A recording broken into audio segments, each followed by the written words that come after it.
Good afternoon. This is Granny Fisher, and today I'm videotaping inside because it's cold and windy outside.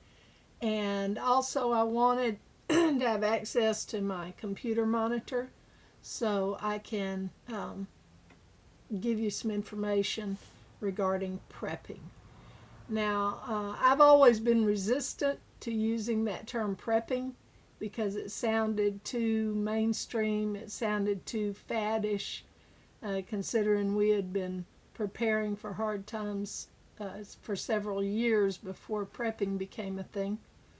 But we'll use it just out of practicality today because that's what a lot of people are looking for when they go online regarding trying to get ready for the next Great Depression, the next Great Civil War, or whatever. Things are happening pretty fast in our country, and some of it is not good, and we need to be prepared. Now, if you like this series on preparing for the next Great Depression, please click like, share the video with people, and check out the playlist regarding preparing for the next Great Depression, which is on my YouTube channel. I am going to be switching to a different location for my videos in the near future, but I'll explain that a little later in this one. Okay, first definition, prepping.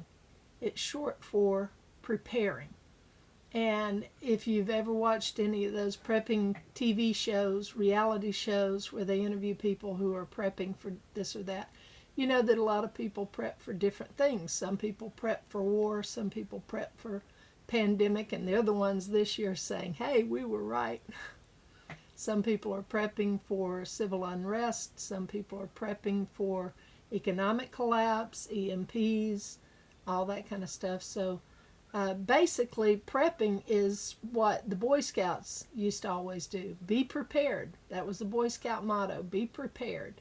And the basic idea was that they would train these boys to use what they had at hand for any emergency, whether it was helping a little old lady cross the street, or being able to start a fire with 2 sticks, or things like that. They were ready for any emergency. So prepping is just preparing. And the more high-tech our system, our culture has gotten, the more people who are aware have felt the need to prepare for emergencies. When you see the stock market go higher and higher by thousands and thousands of points, you know that sooner or later it's got to come down. And when you see the Federal Reserve printing trillions of dollars, you know that sooner or later that's going to cause inflation. And the more people travel, the more chances there are for pandemics or biowarfare, things like that. So that's why prepping has become very popular in recent years. I think it really got a kick in the hindquarters with Y2K. If you're too young to remember Y2K, go look it up, because I've never believed that it was a non-event. It was God's opportunity to get his people out of the cities and into a more viable environment for surviving catastrophe. If you look at a lot of the registered livestock now, dairy goats, registered sheep flocks, chickens, all those things, most of them have a Christian herd name or a biblical herd name. And a lot of that is because the Christians left the cities in large numbers at Y2K, at the turn of the millennium in 2000. So that was 20 years ago. And so now you've got a generation of young Christians that have grown up on farms or homesteads. Now that brings us to the second definition, which is homestead or homesteading. Back in the 1800s, it had a different meaning. It was a legal meaning regarding property that was given to people out west under certain conditions by the federal government to encourage settlement of those isolated areas. But today, homesteading has to do with becoming self-reliant.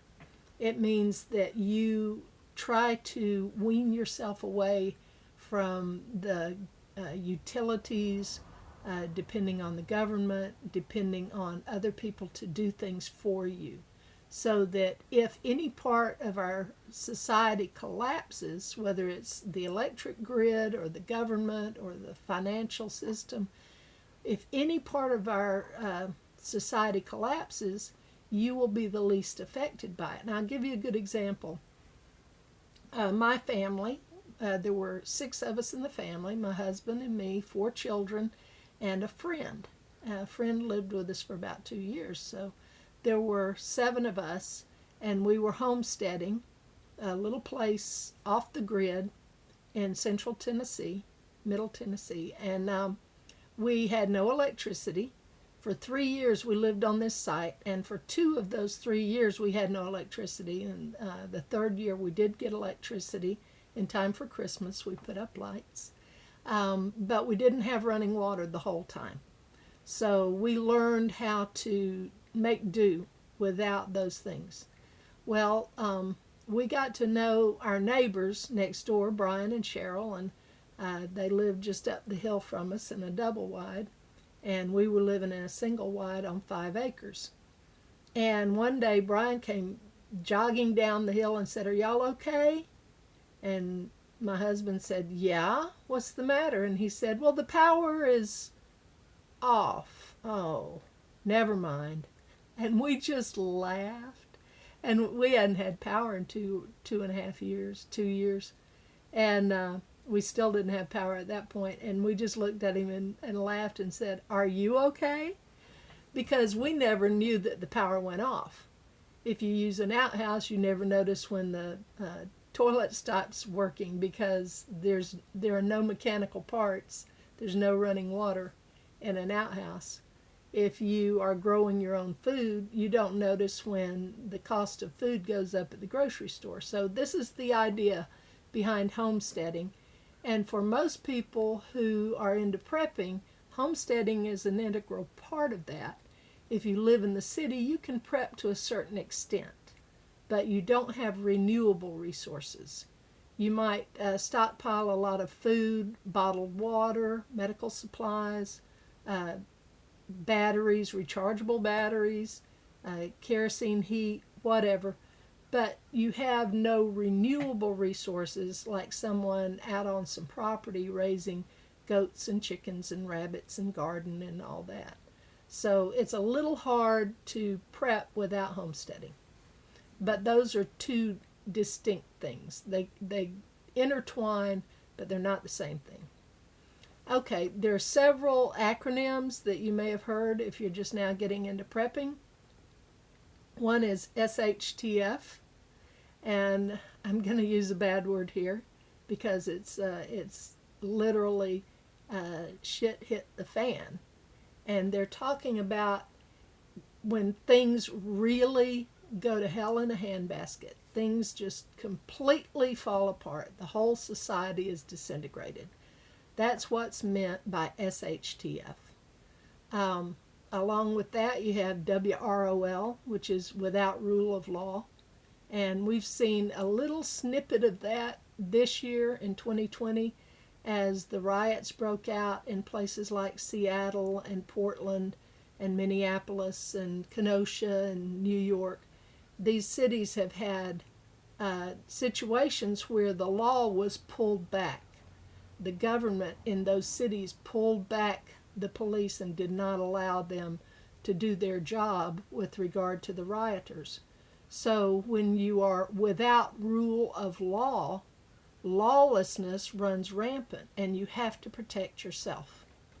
And so a lot of preppers have firearms, learn how to use the firearms, learn how to break them down, clean them, reload them. Some people are into reloading their own ammunition.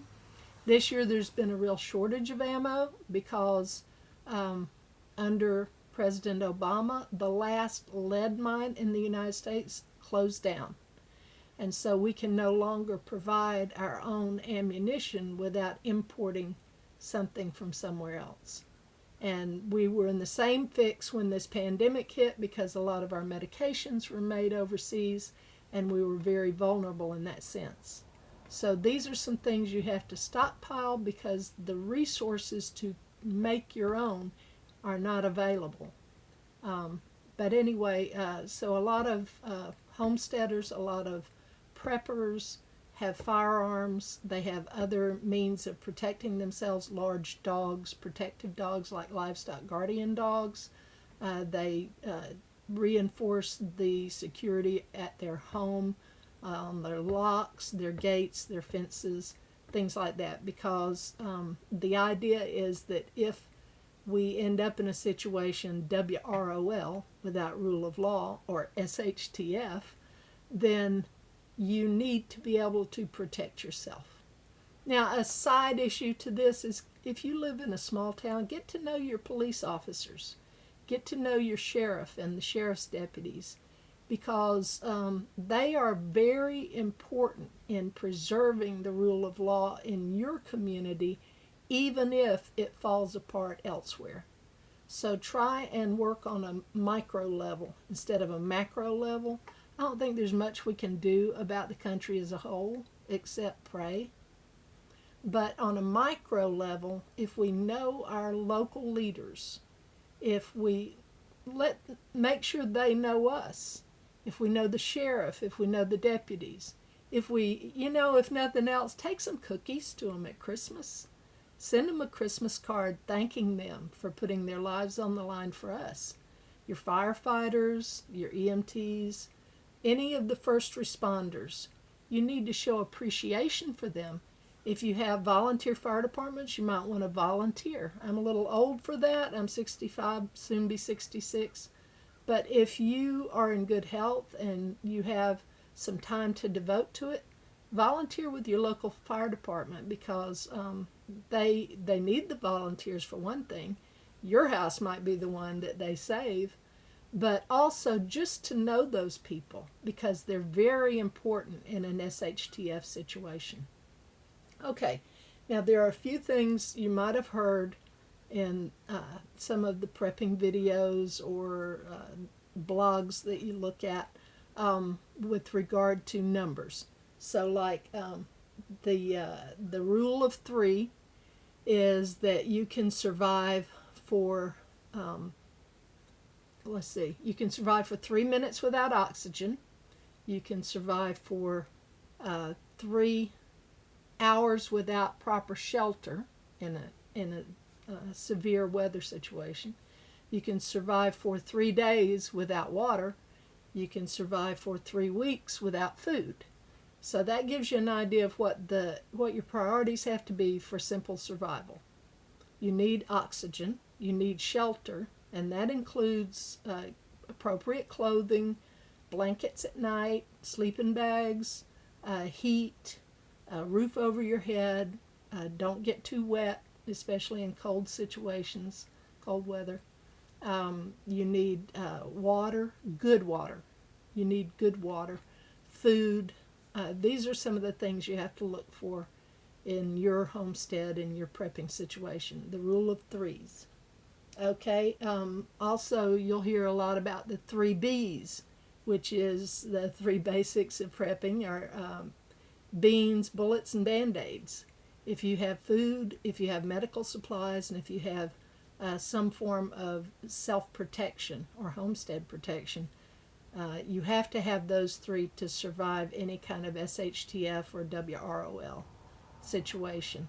You need beans, bullets, and Band-Aids. Okay, and the 5 C's is something I learned from a Dave Canterbury video. He's a good survival instructor. If you look online, he's got some videos out there. The 5 C's are the things you need in your bug out bag for surviving if you're out in the wilderness, or if you're on foot, if you're having to bug out, and we'll discuss bug out in just a minute. But the 5 C's are: you need combustion, which is some way to start a fire, cover, which includes like a jacket, a raincoat, a blanket, something like that. So combustion, cover. Cordage, you need something to tie things with. If you just get a little roll of paracord or something like that. Okay, so you've got combustion, cover, cordage. You need a container, something that you can gather water in or drink out of, cook out of, and cutting tool. So you need a knife of some sort. Pocket knife, a belt knife, something with a sharp blade on it.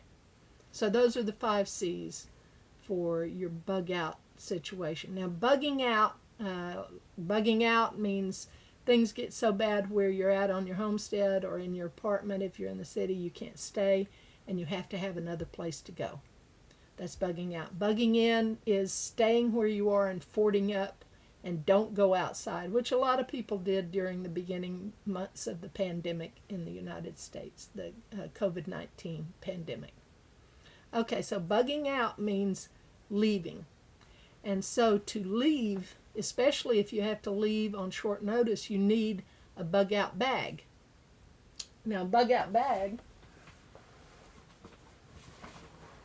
can be any kind of backpack like this. Now see, I've got my cutting tool hanging right here on the side, so it's handy. But you want to put your 5 C's in here.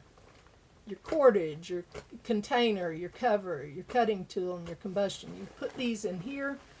See, and carabiners are really handy for all kinds of uses. But any kind of backpack like that, it's best that it's not a fancy military-looking backpack, because if you have to travel through crowds of people that, are looking to get supplies or something, if you have a real simple, basic backpack like that, they're not going to bug you too much. But if it looks like you're too well equipped, you might encounter some problems as somebody tries to take your stuff. Well, anyway, in prepping, a bug out bag is sometimes called a BOB, B-O-B. A bug out location, which is your secondary homestead, the place you're going to go to if things get too bad at home, is your bug out location, B-O-L. And some people have a bug out vehicle. They have a 4-wheel drive or a 4-wheeler or a Jeep or something that can go into rough areas if their bug out location is in an isolated wilderness area. So anything that starts with a B-O in prepping is bug out whatever. Bug out bag is B-O-B, bug out location is B-O-L, bug out vehicle is B-O-V. So I don't know if there are more acronyms than that for bugging out, but those are the basic ones. Okay.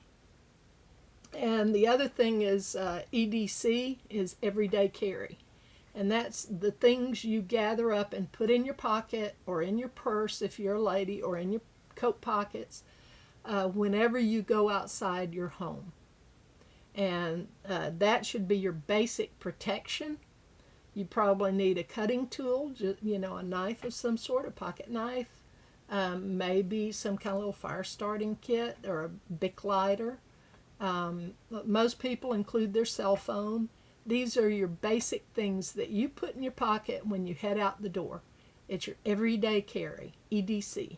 And the more people are into survival or prepping, the more complicated that gets. They might have all kinds of things that they stick in their pockets.